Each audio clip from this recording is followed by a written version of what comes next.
तो चलिए ज़्यादा समय न लेते हुए शुरू करते हैं आज के लेक्चर को। तो आपको ये भी बता देता हूँ, हमारी टीम के द्वारा व्हाट्सएप ग्रुप और टेलीग्राम ग्रुप बनाए गए हैं, PDF इत्यादि वहाँ पर सेंड कर देते हैं। अगर जुड़ना है तो जुड़ जाना, लिंक आपको उनके डिस्क्रिप्शन बॉक्स में मिल जाएंगे। तो अधिक समय न लेते हुए शुरू करते हैं आज के क्वेश्चन पेपर को। ये जो क्वेश्चन पेपर है इसे हम करेंगे 2 यूनिट में, अर्थात 2 शिफ्टों में करेंगे हम इसे।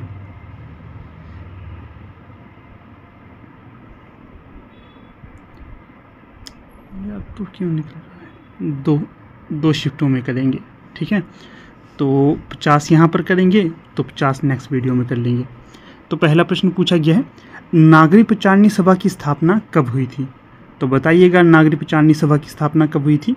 तो ज़्यादा एक्सप्लेनेशन नहीं करूँगा, सीधे सीधे उत्तर देने की कोशिश करूँगा।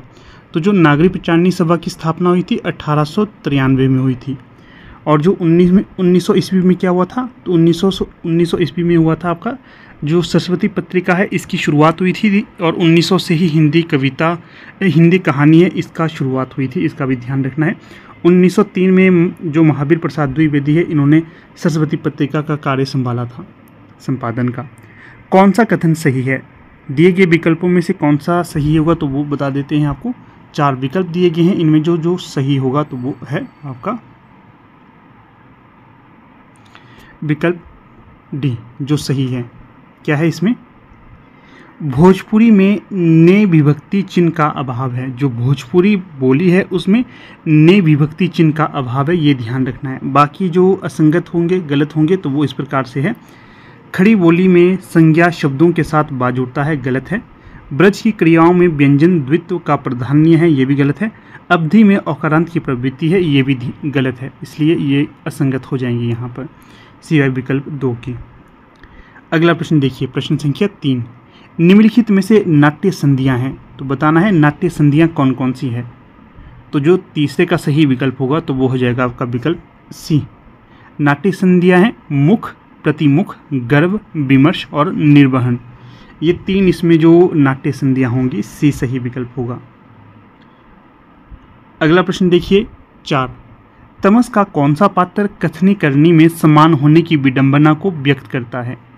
तमस उपन्यास है, किसका है? भीष्म साहनी का है, और ये सांप्रदायिकता प्रधान नाटक है, उपन्यास है। इसमें देखिए भारत और पाकिस्तान के सांप्रदायिकता या फिर देश विभाजन की कथा वर्णित है। तो जो तमस उपन्यास में कथनी करनी समान होगी तो किसकी होगी वो? तो वो है आपकी जरनैल सिंह की। किसकी? जरनैल सिंह की। विकल्प बी यहाँ सही होगा। अगला प्रश्न देखिए 5, मीरा की निम्नलिखित पंक्तियों में से किस में खुली चुनौती का भाव है? प्रस्तुत पंक्तियाँ यहाँ पर मीराबाई की दी गई हैं, इनमें जो खुली चुनौती का भाव है तो वो बताना है। 5वें का कौन सा सही होगा? तो 5वें का सही होगा विकल्प डी, मीरा री लगन ला गया होना हो जो हुआ। ठीक है, ये यहाँ पर खुली चुनौती मिलती है, तो डी सही विकल्प होगा यहाँ। अगला प्रश्न देखिए 6, निम्नलिखित में से कौन गद्य और काव्य की भाषा में कोई तात्विक भेद नहीं मानते? निम्नलिखित में से कौन गद्य और काव्य की भाषा में कोई तात्विक भेद नहीं मानते हैं, ये बतलाना है। तो 6 का जो सही विकल्प होगा, जो विलियम वर्ड्सवर्थ है, ये गद्य और काव्य की भाषा में कोई तात्विक भेद नहीं मानते। विलियम वर्ड्सवर्थ, इनकी जो रचना है, क्या है इनकी रचना का नाम? इनकी रचना का नाम है लिरिकल बैलेड्स। अगला प्रश्न देखिए 7, जैनेन्द्र कुमार का पहला उपन्यास कौन सा है? तो जो जैनेन्द्र कुमार का पहला उपन्यास होगा तो 7वें का सही विकल्प हो जाएगा आपका विकल्प ए, परख। जो परख है ये जैनेन्द्र का पहला उपन्यास होगा। बाकी सुनीता, त्यागपत्र, कल्याणी, ये भी जैनेन्द्र के ही उपन्यास होंगे। प्रश्न 8, निम्नलिखित में से अपादान कारक का उदाहरण बताइए। तो यहाँ पर जो अपादान कारक का उदाहरण होगा तो वो हो जाएगा आपका विकल्प बी, लड़का कुत्ते से डरता है। फिर अगला प्रश्न देखिए 9, महावीर प्रसाद द्विवेदी ने सरस्वती के संपादन का कार्यभार संभाला था। अभी हमने ऊपर आपको बताया था इसका उत्तर, ये प्रश्न यहाँ पर आ गया। देखो, अंधा युग में कृष्ण को प्रभु नहीं वंचक कहा है। किसने अंधा युग में भगवान श्री कृष्ण को प्रभु नहीं वंचक कहा, ये बताना। तो सही जो विकल्प होगा यहाँ पर तो वो हो जाएगा गांधारी ने कहा था, ये विकल्प ए। अगला प्रश्न देखिए 11, मैला आंचल में वर्ग संघर्ष का पक्षधर है। कौन मैलांचल में वर्ग संघर्ष का पक्षधर है, ये बताइएगा। तो जो 11 का सही विकल्प होगा तो वो होगा विकल्प ए, कालीचरण। जो कालीचरण है ये मैलांचल में वर्ग संघर्ष का पक्षधर है। अगला प्रश्न है 12, नागमती वियोगखंड में 12 मासा की शुरुआत हुई। नागमती वियोगखंड किसकी रचना है, पहले तो आपको ये ध्यान रखना है, नागमती वियोगखंड है आपकी किसकी रचना, जायसी की। और इसमें जो 12 मासा की शुरुआत हुई है ये आषाढ़ से हुई है, आषाढ़, आषाढ़ कहते हैं हम, इन्होंने यहाँ पर आषाढ़ लिखा है। अगला प्रश्न 13, हंस पत्रिका के अल्पसंख्यकों पर केंद्रित अंक का संपादन किया था। हंस पत्रिका के अल्पसंख्यकों पर केंद्रित अंक का संपादन किसने किया, ये बताना है यहाँ। तो 13 का जो सही विकल्प होगा तो वो होगा विकल्प सी, असगर बजाहत के द्वारा। किसके द्वारा, असगर बजाहत के द्वारा, सी सही विकल्प। अगला प्रश्न 14, निम्नलिखित में से मुक्त साहचर्य का पर्याय है। तो मुक्त साहचर्य का जो पर्याय होगा तो वो हो जाएगा यहाँ पर फैंटेसी। फैंटेसी को कहा जाता है मुक्त साहचर्य का पर्याय। यहाँ पर 14 का सही जो विकल्प हो जाएगा तो वो हो जाएगा डी। अगला प्रश्न देखिए 15, निम्नलिखित में रामविलास शर्मा की पुस्तक नहीं है। तो कौन सी पुस्तक रामविलास शर्मा की नहीं होगी, तो वो बतलानी है यहाँ पर। देखिए, भारतीय सौंदर्य बोध और तुलसीदास, परंपरा का मूल्यांकन, प्रेमचंद और उनका युग, ये तीनों तो हैं, परंतु जो क्रांतिकारी कवि निराला है ये पुस्तक इनकी नहीं होगी। विकल्प बी यहाँ पर सही हो जाएगा। कौन सा, विकल्प बी यहाँ पर 15 का सही हो जाएगा। अगला प्रश्न देखिए 16, इसमें क्या पूछा गया है, हम हशमत शीर्षक के अंतर्गत संस्मरण लिखे हैं। किसने हम हशमत शीर्षक के अंतर्गत संस्मरण लिखे हैं, ये बताना। तो सही जो विकल्प हो जाएगा यहाँ पर 16 का, तो वो हो जाएगा आपका विकल्प कृष्णा सोबती के द्वारा ये इस नाम से संस्मरण लिखे गए थे। अगला प्रश्न देखिए 17, किस लेखक ने अपने इतिहास ग्रंथ में भक्ति काल तक का ही इतिहास लिखा है। किस लेखक ने अपने इतिहास ग्रंथ में भक्ति काल तक का ही इतिहास लिखा है, ये बताना यहाँ पर 17 में। तो जो 17 का सही विकल्प होगा तो वो होगा विकल्प भी रामकुमार वर्मा के द्वारा। किसके द्वारा, रामकुमार वर्मा के द्वारा। अगला प्रश्न 18, विशिष्टाद्वैत का संबंध किस आचार्य से है, अर्थात विशिष्टाद्वैतवाद किसने दिया था, किस आचार्य ने दिया था, ये यहाँ पर बतलाना है। तो जो 18 का सही विकल्प होगा तो वो होगा विकल्प ए, रामानुजाचार्य थे, इनके द्वारा दिया गया था विशिष्टाद्वैतवाद। ठीक, 18 का ए सही विकल्प होगा। अगला प्रश्न देखिए 19, अमीर खुसरो के बाद मुकरी लिखने वाले कवि हैं। किसने अमीर खुसरो के बाद मुकरियाँ लिखी थी। पहले नंबर पे तो आते हैं अमीर खुसरो, दूसरे नंबर पे कौन आते हैं वो बताना है यहाँ। तो जो दूसरे नंबर पे आएंगे तो वो आएंगे आपके भारतेंदु हरिश्चंद्र। भारतेंदु हरिश्चंद्र ने भी मुकरियाँ लिखी थी, इसका आपने ध्यान रखना है। अंधेर नगरी, भारत दुर्दशा, ये इनके प्रमुख नाटक हैं। जमीन पक रही है काव्य कृति के रचनाकार हैं। तो बताइएगा जमीन पक रही है काव्य कृति के रचनाकार कौन होंगे। तो 20 का जो सही विकल्प होगा तो वो होगा विकल्प बी, केदारनाथ सिंह। केदारनाथ सिंह। अगला प्रश्न देखिए 21, आपातकाल के दौरान किन साहित्यकारों द्वारा यकायक व्यवस्था विरोध की जगह व्यवस्था के समर्थन में कुछ लिखने पर एक कहानी यह भी में हैरत प्रकट किया गया था। तो जो 21 का सही विकल्प होगा यहाँ पर, तो 21 का सही विकल्प होगा रघुवीर सहाय और धर्मवीर भारती के द्वारा ये हैरत प्रकट की गई थी। अगला प्रश्न 22, रजिया संस्मरण में अभिव्यक्ति नहीं है। तो रजिया संस्मरण में किसकी अभिव्यक्ति नहीं है वो बताना है। तो जो 22 का सही विकल्प होगा तो वो होगा विकल्प ए, स्त्री के प्रति पुरुष विकर्षण की। स्त्री के प्रति पुरुष विकर्षण की अभिव्यक्ति नहीं है। यहाँ पर स्त्री के प्रति पुरुष की आकर्षण की अभिव्यक्ति है, स्त्रियोचित हास प्रयास है, प्रतिष्ठा के प्रति उपजी झिझक है, अतीत में उपजे लगाव है, ये तो होंगे ही। और रजिया संस्मरण किसके द्वारा लिखा गया, तो ये लिखा गया था आपके किसके द्वारा, रामवृक्ष बेनीपुरी जी के द्वारा। भारतवर्ष की उन्नति कैसे हो सकती है में विस्तृत आलोचना की गई है। किसकी विस्तृत आलोचना की गई है, भारतवर्ष की उन्नति कैसे हो सकती है इस आलोचना में, तो जो 23 का सही विकल्प होगा 23 का, तो वो होगा विकल्प बी, भारतीयों के आलस्य की। किसकी? भारतीयों के आलस्य की। विकल्प बी यहाँ सही होगा। अगला प्रश्न 24, महाभोज में लेखिका ने लोकतंत्र के किस स्तंभ के प्रति आशा का भाव व्यक्त किया है? महाभोज जो आपका नाटक है, नाटक भी है और ये उपन्यास भी है और मनु भंडारी का है, ये भी ध्यान रखना है। इसमें लेखिका ने लोकतंत्र के किस स्तंभ के प्रति आशा का भाव व्यक्त किया था? तो जो 24 का सही विकल्प होगा तो ये है आपकी न्यायपालिका। किसका? न्यायपालिका। विकल्प डी सही होगा यहाँ। अगला प्रश्न देखिए 25, गैंग्रीन कहानी के संदर्भ में कौन सा कथन सत्य नहीं है?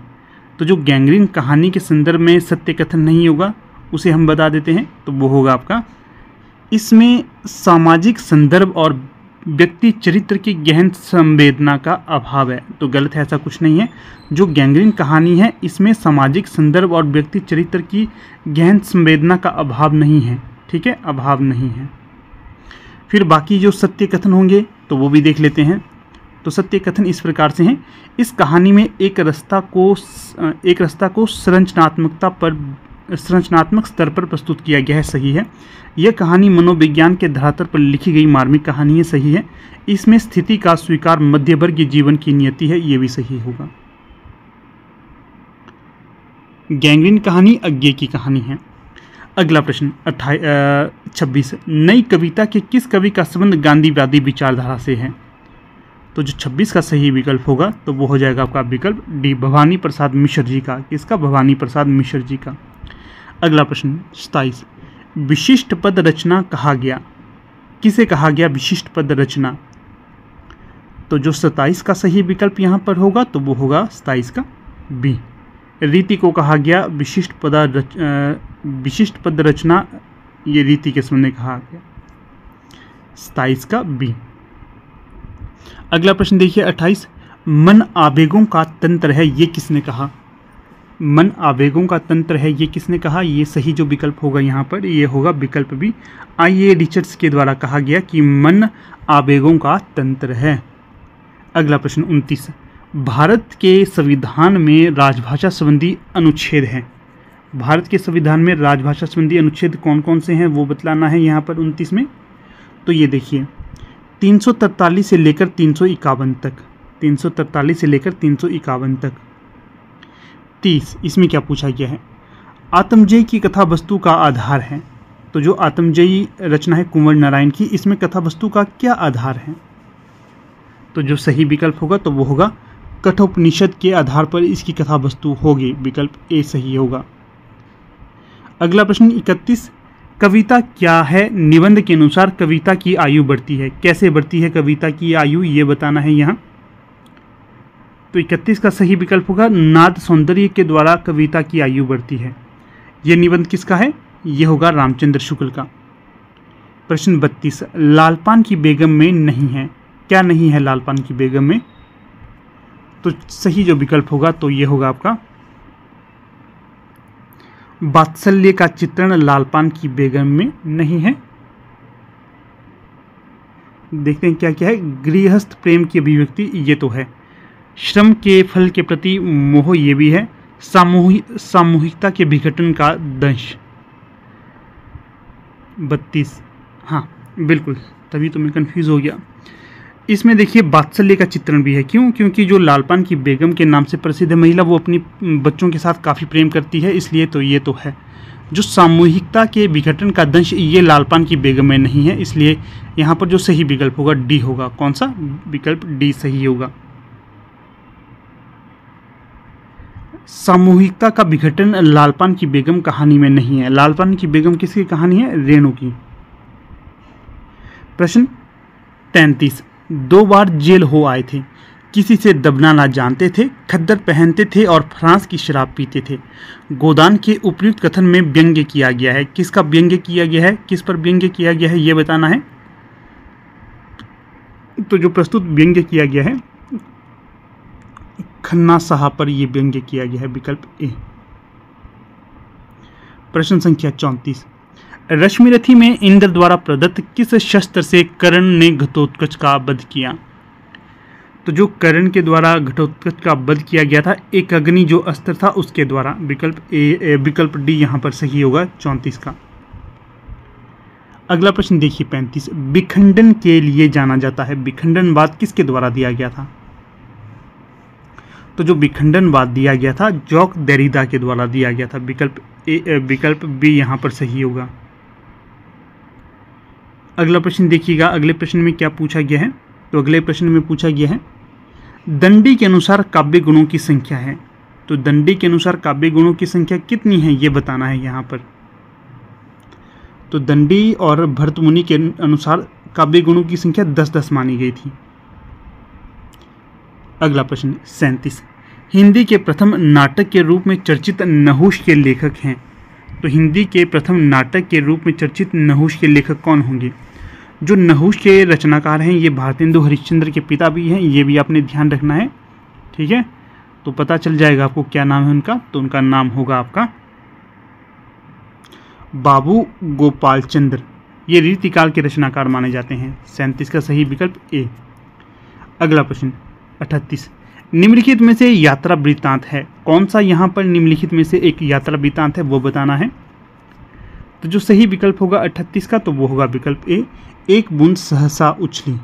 एक बूंद सहसा उछली ये है यात्रा वृत्तांत। अगला प्रश्न देखिए 39, ग्रामांचल से संबंधित उपन्यास है। कौन सा ग्रामांचल से संबंधित उपन्यास है वो बताना है। तो देखिए 39 का जो सही विकल्प होगा तो वो होगा विकल्प बी, अलग अलग बैतरणी। ये ग्रामांचल से संबंधित उपन्यास होगा। विकल्प बी यहाँ पर सही होगा, 39 का बी। अगला प्रश्न 40, निम्नलिखित बोली क्षेत्र युग्मों से कौन सा सही है। निम्नलिखित बोली क्षेत्र युग्मों में से कौन सा सही होगा ये बताना है 40 का।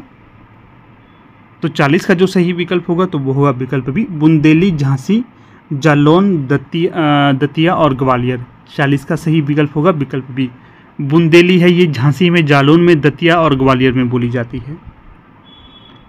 अगला प्रश्न 41, सिद्धों ने चर्यापदों की रचना किस भाषा में की है। तो जो सिद्धों ने चर्यापद की रचना की थी ये किस भाषा में की थी? तो ये की थी आपकी, सिद्धों ने चर्यापद की भाषा की रचना की थी संध्या भाषा में। तो विकल्प में तो ये है नहीं, तो इसलिए हम यहाँ पर ठीक मान सकते हैं अबहट को। किसको? अबहट को, विकल्प बी। अगला प्रश्न 42, सूरसागर की रचना का आधार है।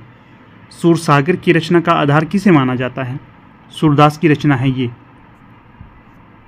ये माना जाता है आपके श्रीमद् भागवत पुराण। श्रीमद् भागवत पुराण, विकल्प सी सही होगा यहाँ। अगला प्रश्न देखिए 43, इसमें क्या पूछा गया है?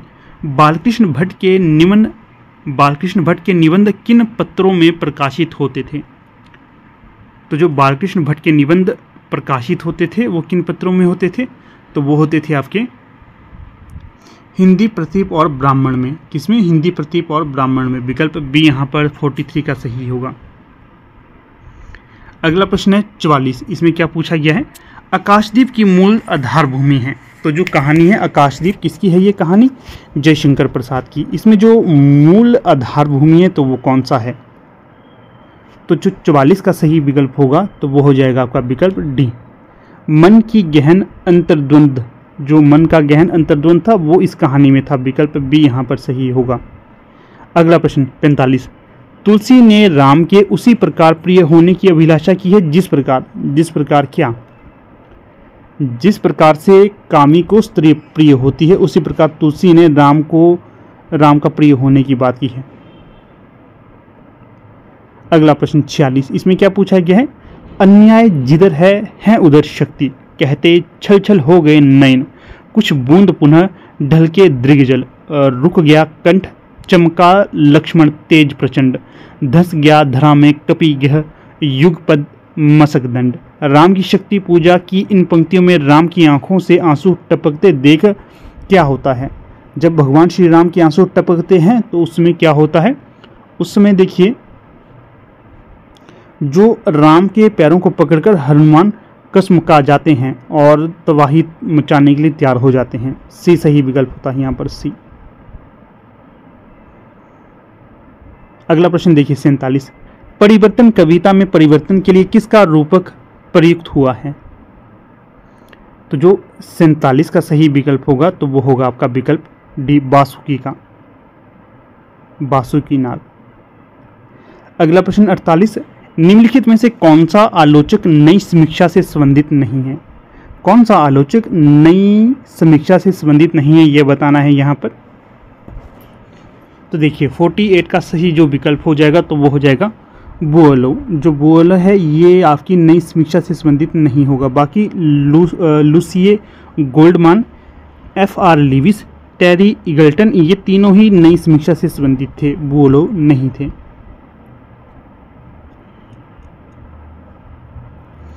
अगला प्रश्न, देवनागरी लिपि की विशेषता नहीं है।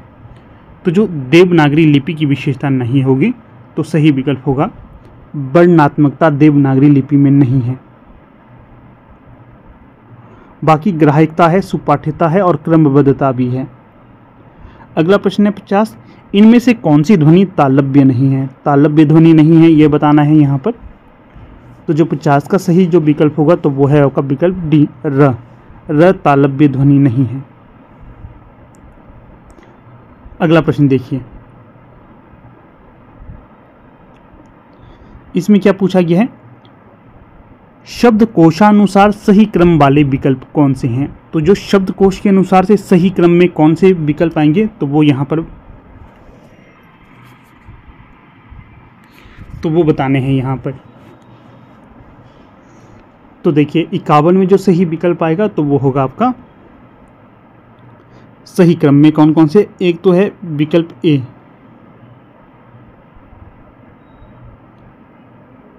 मुलम्मा, मृग तृष्णा, मौजूद, मलांता, ठीक है ये।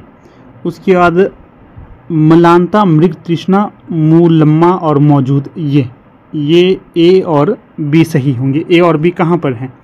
51 में जो सही विकल्प होगा ए और बी का तो वो है सी में, सी सही विकल्प है यहाँ।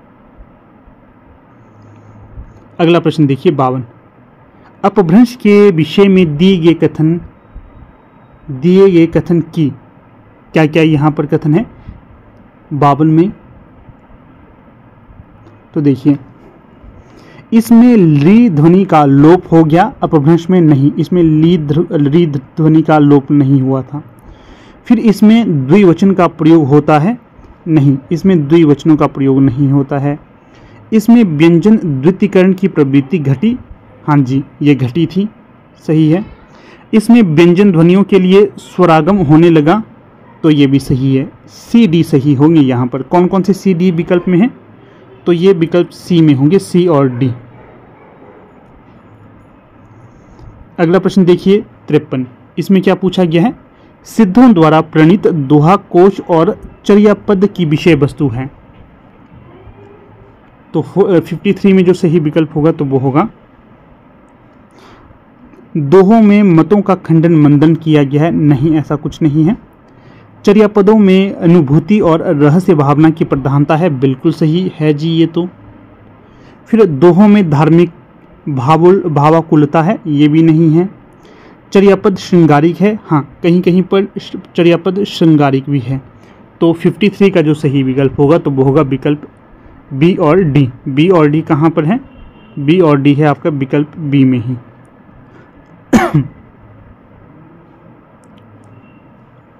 अगला प्रश्न देखिए 53, रीतिकाल के आखिरी दौर में लिखी गई बहुत सी कविताओं में है, क्या है? तो जो सही विकल्प होगा यहाँ पर तो वो होगा आपका, देखिए भारत में पांब प्रसारते अंग्रेजों को लेकर चिंता, हाँ जी है। फिर और क्या है? इतिहास सम्मत प्रमाणिक वर्णन है, हाँ। घोर श्रृंगारिकता है, कुछ हद तक घोर श्रृंगारिकता भी आपको रीतिकाल के आखिरी दौर में मिलती है, परंतु उतनी नहीं है, परंतु है। रीतिकाल तो घोर श्रृंगारिक था, परंतु रीतिकाल के आखिरी दौर पूरी तरह से घोर श्रृंगारिक नहीं था, इसमें हम काटा मार देंगे, ये नहीं है। वर्ण जाति विभेद का विरोध, नहीं, वर्ण जाति भेद का विद्रोह नहीं मिलता है, एक तरह से समर्थन था यहाँ पर। ए और बी कहाँ पर है? विकल्प सी में है, ए और बी, सी सही हो जाएगा।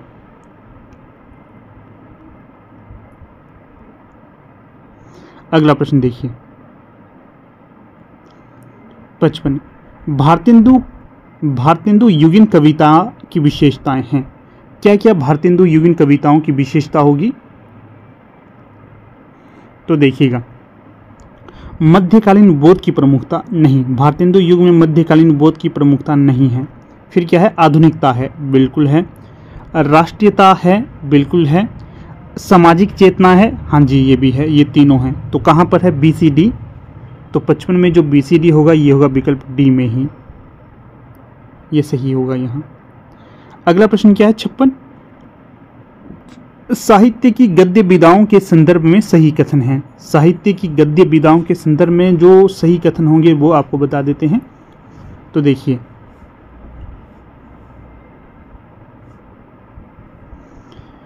तूफानों के बीच बंगाल के अकाल से संबंधित रिपोर्टाज है। तो 56 में जो सही है, हाँ ये है तूफानों के बीच 56 का नहीं, तूफानों के बीच बंगाल के अकाल से संबंधित रिपोर्टाज है, ये नहीं है। 56 में ये तो नहीं होगा। फिर निराला की साहित्य साधना के जीवनी भाग पर ज्ञानपीठ पुरस्कार दिया गया, तो ये भी नहीं है। हाँ ये भी नहीं है, इस पे ज्ञानपीठ पुरस्कार नहीं मिला था। फिर कितनी नावों में कितनी बार अज्ञे का यात्रा वृत्तांत है? हाँ अज्ञे का यात्रा वृत्तांत तो है, ये सी सही होगा। अपनी खबर पांडे बेचन शर्मा उगर की आत्मकथा है, तो ये भी सही है। CD कहाँ पर है? विकल्प ए में है CD। विकल्प ए का C और D सही होंगे। अगला प्रश्न देखिए, 57, निम्नलिखित में से सही कथन है। तो दिए गए विकल्पों में जो सही कथन होंगे उसे देख लेते हैं। तो देखिए, नंद दुलारे वाजपेयी छायावादी कविता के प्रमुख आलोचक हैं, सही है ये। रामविलास शर्मा नई कविता को अस्तित्ववादी प्रभाव से मुक्त मानते हैं, तो ऐसा कुछ नहीं है, ये नहीं मानते। फिर है नेमिचंद्र जैन हिंदी नाटक के समर्थ आलोचक हैं, ये भी सही है। विजय देवनारायण शाही जायसी के काव्य को 2ym दर्जे का मानता है, गलत, ये 2ym दर्जा के नहीं मानते हैं इसे, ठीक है। तो A और C कहाँ पर है? A और C है C विकल्प में। 57 का जो सही विकल्प होगा तो वो हो जाएगा आपका विकल्प C। अगला प्रश्न देखिए, 58, इसमें क्या पूछा गया है? 58 में निम्नलिखित में से सही कथन है, तो बताना है 58 में सही कथन कौन कौन से होंगे। तो देखिए, किसी पद का केवल पाद मूर्ति मात्र के लिए प्रयुक्त होना ग्रामत्य दोष है, गलत, ये ऐसा कुछ नहीं है। किसी पद में परुष वर्णता का होना श्रुति कटुत्व दोष है, हाँ ये तो होगा। फिर किसी पद का व्याकरण के नियम विरुद्ध होना च्युत संस्कृति दोष है, ये भी नहीं है। फिर किसी पद का विलंब से अपने अर्थ को प्रकट करना निरर्थक दोष है, तो ये भी होगा, ठीक है। तो यहाँ पर A और C तो गलत होंगे, B और D सही होंगे, B और D सही होंगे, विकल्प B यहाँ पर सही होगा, B और D यहीं पर है।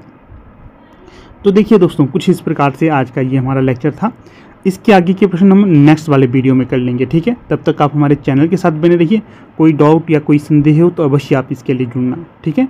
अगर वीडियो अच्छा लगे तो इसे अवश्य लाइक करना है, ठीक है। आपका एक लाइक हमें मोटिवेट करता है कि हम निरंतर वीडियो बनाते रहें, ठीक है। अगर आपके लाइक नहीं मिलते, हम सोचते हैं कि आप लोग इंटरेस्टेड नहीं हो वीडियोस देखने के लिए। और शेयर भी वीडियो अपने मित्रों के बीच में और स्टडी ग्रुप में आपने करना है, ठीक है। तो जो चीज़ें मैंने बाकी आपको बताई, आप में से कोई आपके नियर डियर कोई तैयारी कर रहे हो LT टेट या LT कमीशन की, तो आप हमारी टीम के साथ जुड़ सकते हैं और अपनी तैयारी को सुदृढ़ कर सकते हैं। और जो HP सेट के लिए प्रैक्टिस सेट भी अवेलेबल हैं और PYQ भी अवेलेबल हैं। आप में से कोई भी अगर अंतिम समय से पहले इसे देखकर जाना चाहता है परीक्षा देने, तो अवश्य जाइएगा, आपको काफ़ी लाभ मिलेगा इसमें, ठीक है। तो चलिए अब यहाँ पर अपनी वीडियो का समापन कर लेते हैं। आप वीडियो के अंत तक बने रहे, इसका बहुत बहुत धन्यवाद।